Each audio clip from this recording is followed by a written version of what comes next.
Hello, David. Hello. Ooh. Look at you. You look so different from last time we chatted. Well, I've gone back in time when I didn't have any facial hair. I'm actually younger now than I was the last time you spoke to me. So I haven't hit puberty yet. That's what it is. And also you're smiling, which is very different from last time. Oh, no, well, no. In lockdown, you were smiling, but when we were filming, you were very serious. I'm very serious, yes. Very Yeah. serious. As soon as the facial hair comes on, it just covers over the mouth and I look really, really angry all the time. When you played Shylock, did you have a beard? Mm-hmm. Oh, yeah. Got to have a beard for Shylock. But this is potentially, I'm clean shaven because I'm potentially doing more Shakespeare over the summer.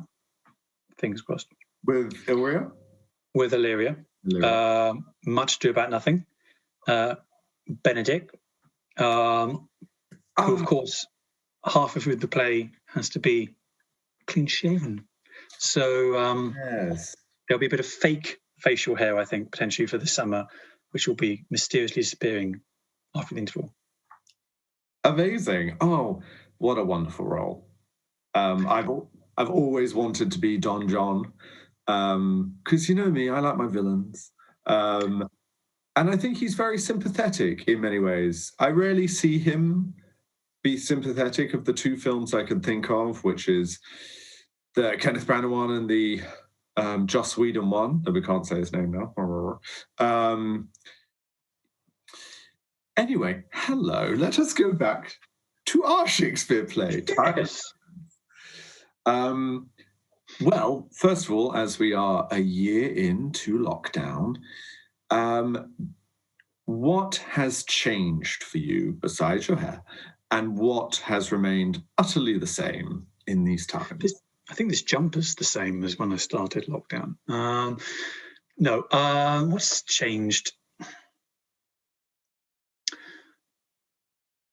It's difficult to know what's changed yet because we haven't really sort of gone back into what would be normality.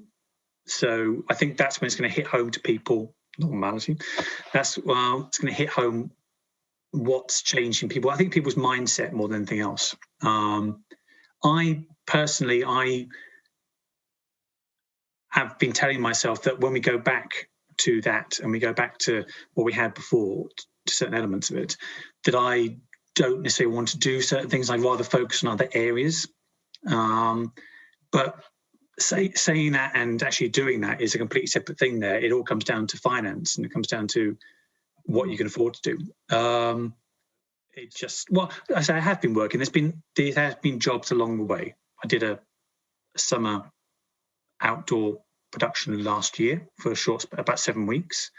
And then I was working at Kew Gardens at Christmas on and off whenever Kew Gardens was open in their Father Christmas experience for their Christmas at Kew, the lights thing they do. So I've had occasional jobs, but nothing constant. I know there's been some people who've been working constantly for the entire thing, and hats off to them because they must be exhausted and they must be in need of a break and in need of actually having some sort of adjustment now that things are changing. So but I haven't really been working at all in a constant way. So it's been a very odd time of self-reflection, finding things to occupy your time, not feeling that you're wasting your days. I think that's the big thing, not feeling that you're wasting your time. Well, it has been very hard and sporadic acting in many ways, you and I are two of the lucky ones because we've actually had some acting in this time. Yeah. Not a massive amount, but I don't think really anyone has, unless you happen to already be the star of a hit show at the time. I don't know what it must feel like for the people who are in the same boat as us, who haven't got to act even, who haven't even had that little glimmer of normality in what we do. I think almost everyone should get like a pass for this past year, for their mood, for if they've said anything unkind, if they've been selfish, if they haven't been talkative, or they haven't responded to your text message. Because obviously there's that ridiculous thing. It's like, well, I saw you read my WhatsApp, and I know you don't have to do anything, so respond to my WhatsApp. But then it's also like, but I get it. It's hard. It's been really hard. Okay, so potentially we are going to be filming in London now and not Paris in October. I know. Now that's going to interestingly change the dynamic of our Misanthropos family, because I don't know any of the details, but we might not all be together rehearsing. I was trying to think about actually who do I not have scenes with, so potentially we'll not see again in costume until whenever the premiere is. Which I assume we won't be in costume then either. Well, yeah, we won't be, because I'm not going to wear my costume to the premiere. I'll tell you that now. It's not going to happen. With those little lady panties I have to put on to hide my modesty because my outfit is see-through. Same here. I have the same thing. Yes. Yes. Not yours, obviously. We don't chop and change. That sounds really weird. Wait, my costume was see-through through the lights. Yours was like a thick white fabric. I think it was just to be on the safe side, because it was a light fabric, and also I think there was an element of my character wasn't necessarily being as graceful as sitting down and everything as some of the other characters. I tend to splay quite a lot, so I don't care. So if potentially something could have been seen, they wanted to make sure that there was nothing seen. Yeah, I didn't want that. It was the dinner times, wasn't it? It was very much going back to the hotel in the evening and the amazing food we had then, which, yeah, you couldn't turn down. As much as you were like, no, I'm going to be sensible tonight. I'm going to, no, I won't have that starter. I won't have that dessert. I'll be fine. I won't have any wine or any alcohol. No, it's like, no, come on, it's there. I'll have it. Okay. My next question. I've got two more. Questions. My next question is, do you think this past year and this newfound philosophy in your own mind of who you are, do you think it will A, change your performance as Apemantus, or B, better your performance as Apemantus, or C, make it worse? I don't think that's going to happen. Well, I would like to think it's definitely not C, but I mean, things with acting, people say, oh, I'm a bit rusty at certain activities if you don't do it for a certain amount of time. But realistically, you should never really get rusty with acting. I don't think if you don't do it for long, it doesn't matter if you do it a long time, because you're still observing things all the time. You're still taking things in. You're still recognizing what's a good performance and a bad performance, and just watching things. So I think you should always potentially get better. I'd like to think that everyone will have their performance will have notched up a level slightly. Also down to the fact that we now know to a certain extent what to expect in the in this particular filming process. Because we, as much as we had the rehearsals and everything, I think we were all a little bit, ignorant about how it was going to work when we got to Portugal, what the studio system was going to be like, having to work in a green screen space, for example. I don't think a lot of us had really done that before. So that was a really nice refresher. And even though we're not going to go back and refilm things, I don't think, if there's going to be any refilming, it'll be small things, I imagine, just to fine tune certain moments. I think there'll be some people who'll be like, I really wish we could do that again. Now I know what I'm doing, what I'm working with, and how it works. I think I could bring more to it this time.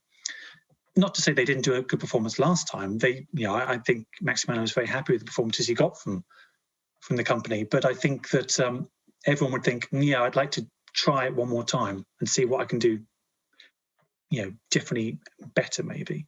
I think, I'm looking forward to going back and doing it. I really am.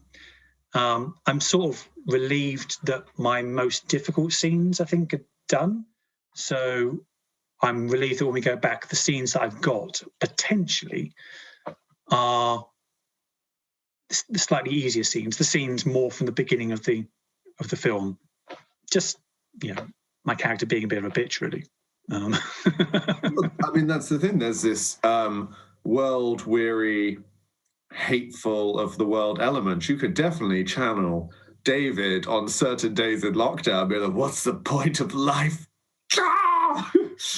Yeah. Yeah, I suppose I could really. Although it's like I say, I think that my lockdown, my experience in, over the last year has been quite pleasurable compared to a lot of other people. So I haven't certainly lived the Apemantus experience. I haven't gone on method. I should have gone on Daniel Day-Lewis, shouldn't I? I really should have just but I think that I probably would have been killed by certain groups of people who just would have been like, no, we can't handle that in this environment. Just go away. So no, I think, and also I feel I've done a bit more filming in that time, a bit more acting, a bit more, a few more Shakespeare things. Like I said, I'm doing more Shakespeare this summer. So the more Shakespeare you do, I think the more comfortable you get playing Shakespeare. So I think it's going to. I'm hoping I'm going to be better. Not so much better that people can spot the differences in my performance when the finished film is put together. And that's going to be the weird thing. I think that's going to be, as actors watching it, we're going to know that was shot in 2019. That was shot in 2021. Can we spot the difference? And hopefully, I suppose we would know if we remember which one we filmed. But for example, if we have to refilm any moments, I'm not sure we would be able to pick out which one was, like, if it was from, because also it could be spliced. You don't know, in the sense of the camera shot could have been so beautiful for that moment in 2019, but in 2021 it's but yeah, I don't know. I think you're right. It will make us all better. And obviously you already had quite a lot of Shakespeare experience going into this. You were one of the most experienced. In fact, actually, I think you were the most experienced after James, because I didn't. I don't know about that. I don't know. I mean, I don't know a few things, but certainly they'd be more recent. I don't know. I imagine certainly some of the slightly older actors must have done more Shakespeare in their time, I would have thought, but I don't know. And I know that, there are examples in history. I think Maximianno has pointed out there's been examples of films that have had, to shoot quite a way back, and then more modern stuff. I mean, Orson Welles was a prime example of that. And I think there's a mention of Othello, isn't it? I think, where there's one shot in Othello where I think Iago gets punched, and there's the one you see that punch, and then I think 10 years later they shot his actual reaction of Iago being punched and his angle, and they put it together, and you can't tell the difference. But those shots, like 10 years apart or something like that, that's bonkers. But the fact that we are certainly not we're not the Shakespeare film with the most gap in time, in terms of shooting. So I don't think it's going to be too much of a problem. And also green screen, you make things work, don't you? Well, that's the thing with that, the whole idea Maximianno was talking about with the candlelight and the shadow play and all of, I think that will be able to mask almost anything they wanted. My limited knowledge of green screen it's one of those brilliant idea in the first place to have this gorgeous candlelight be so much of what's lighting us, but in retrospect, a very helpful tool that they have at their disposal to mask all kinds of changes between filming 1 and filming 2. And you're right, there's always Boyhood. That was 16 years. Yeah, I mean, it is that thing, isn't it? Things change over time. I mean, you said yourself that you've muscled up quite a lot over the filming period to a certain extent. Well, you look at the first Superman film, the Christopher Reeve, and there's shots there where it's very early in the shoot, and he's not muscly there at all. Really, he's slightly toned, but by the end of it, he's got the muscle there that he needs. But it fluctuates quite a bit in the film, but you wouldn't really notice it unless you're really looking there. But it has been pointed out that there are certain bits he looks a little bit different in terms of his muscle tone there, and that happens. Yeah. Okay, before we go, I'm going to do a quick fire round, and you get one word answer, and you just have to just instinct. And it's all about when we meet again for film in London/Paris, we don't know, or /Portugal, we don't know. Who are you most excited to see when you get back to set? ELLIS. Everyone's going to say that, isn't they? One word. There you go. What are you most scared about when you get back to set? Maximianno. He loves you. You're one of his favourites. Yeah, but can I go downhill from there? That's the thing, isn't it? So that's true. He might have this in his memory of it's like working with David was just such a joy. What's gone wrong over that 2-year period? What's he done to himself? This is terrible now. I know he might have loved me for my boyish looks, and now I've got these guns, and now I might be so adorable. Would you rather it filmed in Paris or London? London. And the last one is not a one-word answer. Last time when we ended, we would do a final thought about COVID and all of that, but we want to put COVID aside because everyone's sick of it. Once we're out of lockdown and we return to some form of normality, what are you most excited for in terms of acting, and what are you most excited for in terms of life? Oh, I think in terms of life, it's having the freedom, I suppose, to see the people I love, see friends, and not feel guilty or judged, or just that fear that comes with that. That's had to come with that over the last year. So having that element of to travel to see those people, I think, is the thing that I'm looking forward to. Acting wise, I don't know really. I mean, I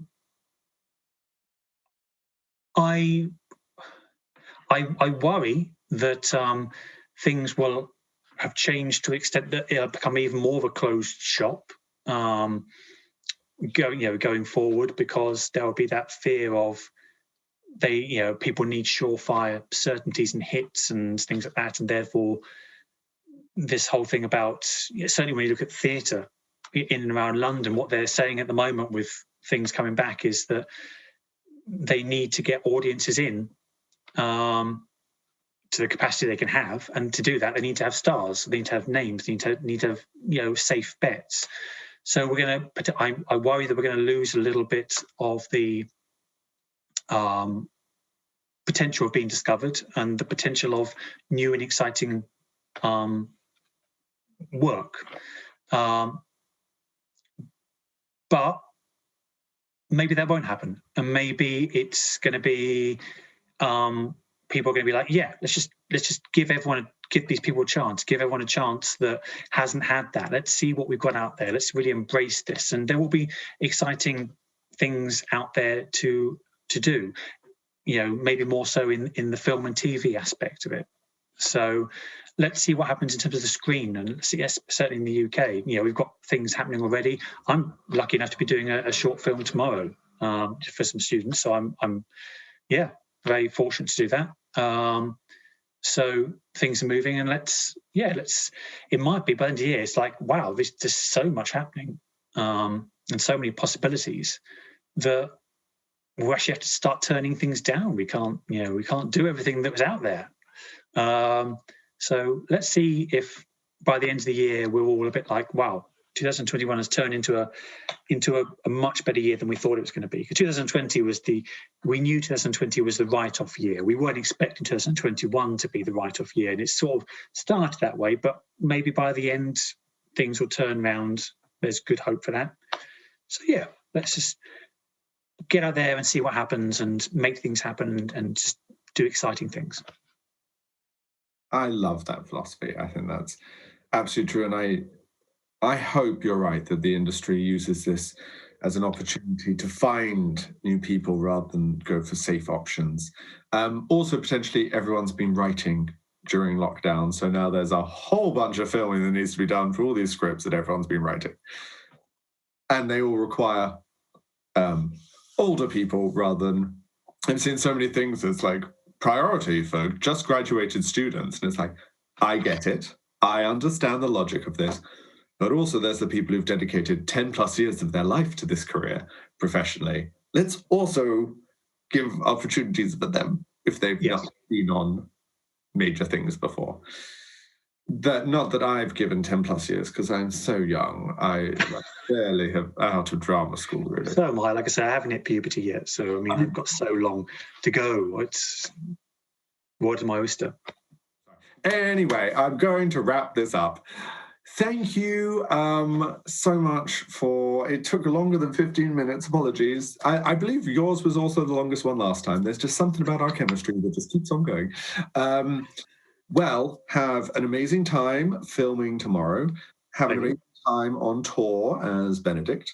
And I will have an amazing time doing another drawing, because I'm loving your artwork online. So please keep doing that, because I'm loving that. And I will see you somewhere in October, hopefully. Either on Zoom again in 6 months' time, going, well, we're filming next year. That's or maybe in October. October, fingers crossed for October. It'd be great if we could film it. I know your hair getting even less, and you just be like, Yeah, the top of my head will be gone. I'll be like Marty McFly in Back to the Future. Parts of my body will just start to disappear. That's what it is. Brilliant. Well, you take care, David. You too. Bye. Bye. Bye.